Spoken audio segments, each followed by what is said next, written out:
hey hi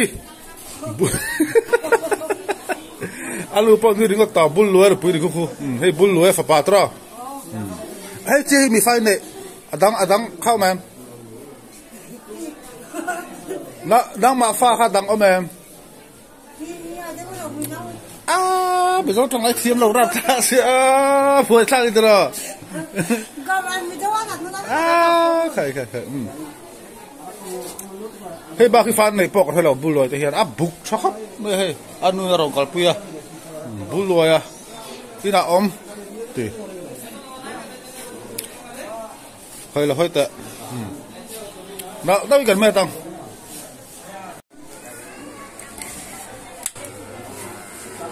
bục chả bao mấy tăng hết tiền có chắc xua khâu chi hi đại cái cái nó bóp man chả lúc tục hi vậy thì sắm bục đâu bóp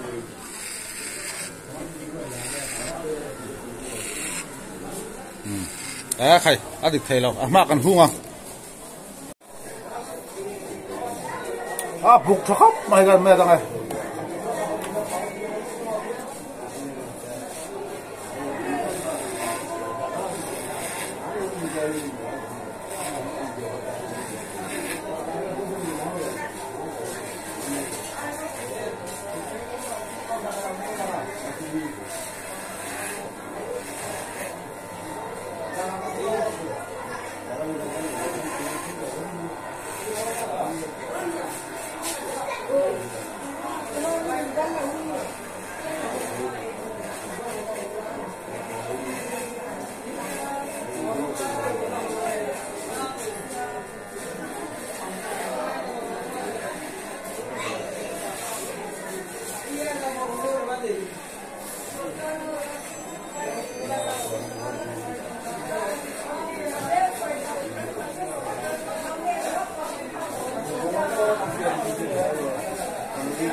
được rồi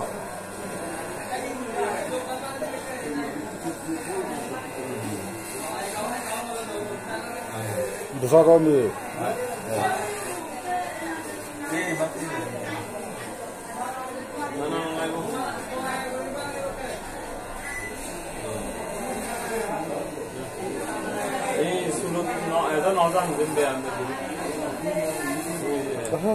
na em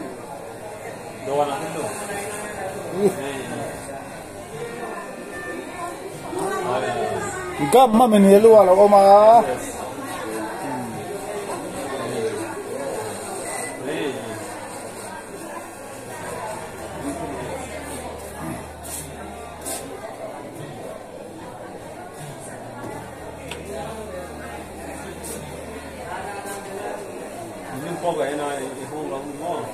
có không mo anh huấn luyện các lấy đi tham về lúc mà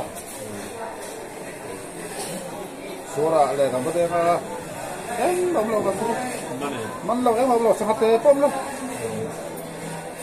tuy là một cái này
Pula.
Hơi tí hiên, rồi lại, tí hiên gần mét dầu ta, bún lúa phải bắt chứ, phải vung tao phải tí hiên, rồi lại, phải vung tao đi ở tí hiên, mà tôi kêu bằng rồi tôi bảo đi, nó bằng anh đi hay, là cái nào, anh buồn phải vung tao mẹ, nha, tham bún lúa nó bự, đi về mẹ ăn cái rồi. Time.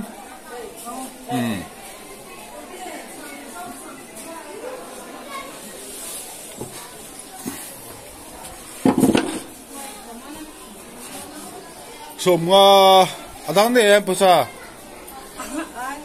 Adang am lo mo. Min pelo mero. Ai lo mero se o. Dang pusa dang ni to bok si lo ba. Pelo thì o. Mình đang ăn mẹ chun ra mang. Pelo mero sống mà chứ để bao giờ đó. Adang em mà này xí lo thì khăn bạc mero o sống mà khăn o.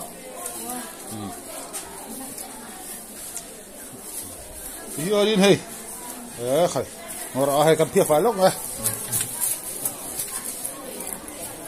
tu đó cái mẹ tu hi thác kan tilak lo nga SVP sikula head an hem kha headmaster ani SVP sikula so la le tian lang ba rim sim ro se SVP sikul headmaster ani ya bulwa te nu bulwa no puide po an nu fa kal ta nei kalu me na mun hi tapung bazar building chung ani chuan lu kan me chun som le char tong ti khan